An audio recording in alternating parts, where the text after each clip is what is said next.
Hi, I'm Dave from Military Antiques Toronto, and today we're going to be discussing some of the items that came in the past day. Yeah, day and a half. I guess it's kind of nuts. So we'll start with this. It's a British General's tunic. It's probably wartime. Could be post-war, of course, but it's probably not, judging by his service ribbons. And yes, you could research it. But unfortunately, it's not named. The extent you got is this.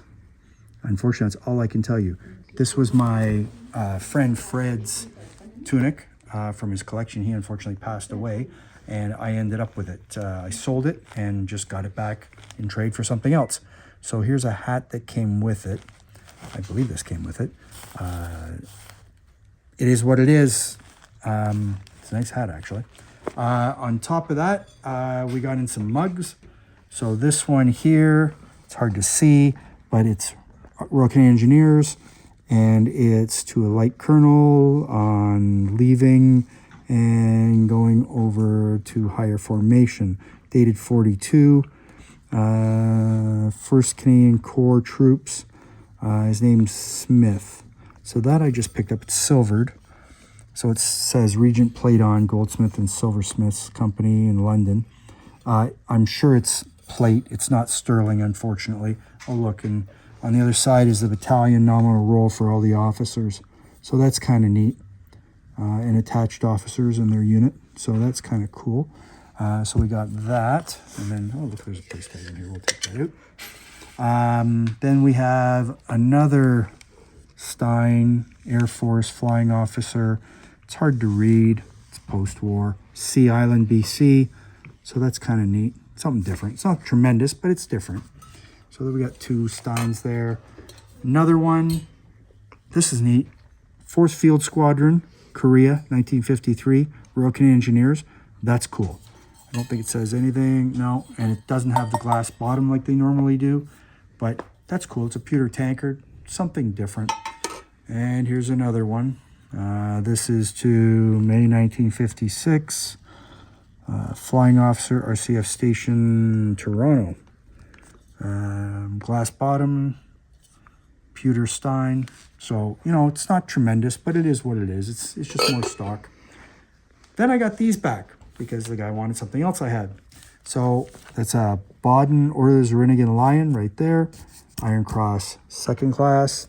War Merit Cross with swords. Sorry, Hindenburg Cross with swords. I love these. The full-size breast awards and neck awards, these are gorgeous. They're just beautiful awards. So I got that back, which is cool. So I'll put that off to the side. Love those awards. And I got this back. And that is a DCM, Distinguished Conduct Medal. And in this case, he was 28th Battalion, attached to the 6th Canadian Trench Mortar Battery. So that's kind of cool. Unfortunately, I don't have his other medals. But you know what? For what I'm going to sell it for, it's a great price considering what it would cost you to buy a DCM with the rest of the medals these days.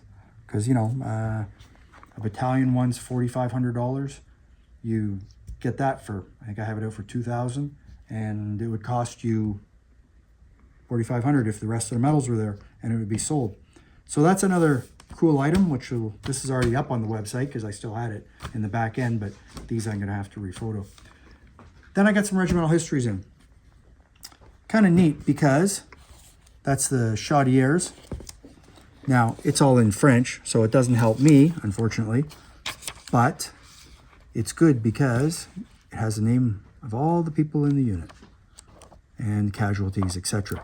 Now, again, it's all in French. I can't read it, but hey, I can muddle my way through it. So that's cool. Then we got a copy of the Highland Light Infantry. So there's their regimental history with a nice little letter inside. And there you go, 40 to 45, HLI. Good, 3rd Div. Both of them are 3rd Div units. They're in demand. They're good. So we got that. And then we got a Canucks Unlimited. I tried everywhere to find a copy of this. Couldn't find it. So that's 435, 436 in Burma. And let's see. Oh, 436. 435 and 436 flew the Hump in Burma. In this case, it's on 436. So, you know what? Never seen this book before in my life. There's another Canucks Unlimited. that is nothing like this. It's on the CF 100, I believe. But this is not a book I've seen ever. So that's kind of neat. Books are books, but some books are better than others. Then we get a Navy Reserve. I believe that's for reserve officers. 4-pocket service dress. Actually, it's not even 4 pockets, just a service dress. It's got the buttons. It's post-war, but it's beautiful doeskin material. And we open it up, and inside, if I remember correctly, somewhere, there is a tag. Yep, right there. Of course, it's dated 66. Sub-Lieutenant Burton, it looks like. So that's kind of neat. It's nice that it's named. You could probably do some research on it, but it's beautiful doeskin. Let me move my coffee out of the way. And a bandsman's tunic to the 2nd Gurkha Rifles. How do I know it's 2nd Gurkha? Well, it doesn't say anything on the buttons, but the tunic inside, it's missing the collars, but the tunic inside, you can see on the label, is clearly marked Drum Major, 2nd Gurkha Rifles. There's his name. Obviously, I haven't done any research on him. Dated 1998. This is a British military contract tag, which is fine. I don't believe it's named other than right there, so that's kind of neat. And you got the rank on the cuff. It's cutaway, which is what they did for the band, of course. And the Gurkhas aren't traditionally huge guys, as you can tell, compared to me, height-wise. It's probably very small. But you know what? That's what they were. They're from Nepal, so that's why they recruit them. Then we have a beautiful doeskin British Rifle Regiment tunic.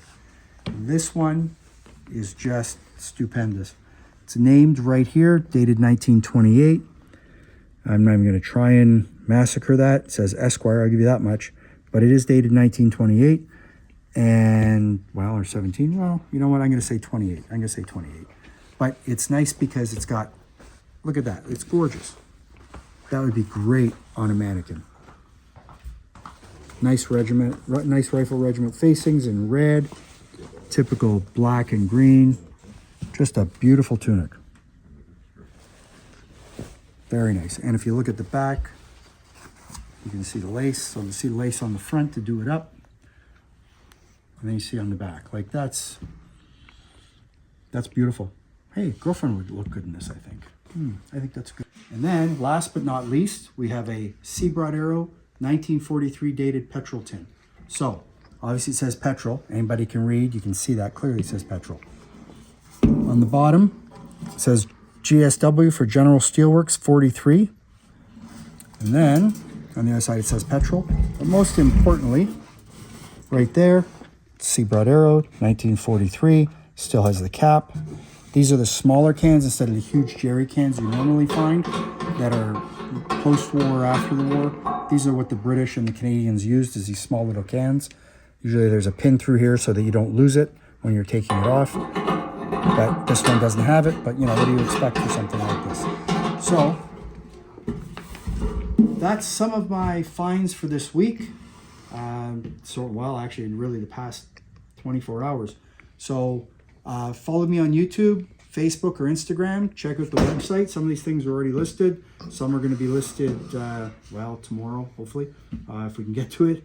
Problem is there's not enough time in the day to process all the stuff that comes in the door. Check it out. Follow me. Have a nice day. Hope it gets better for you. Take care. Bye.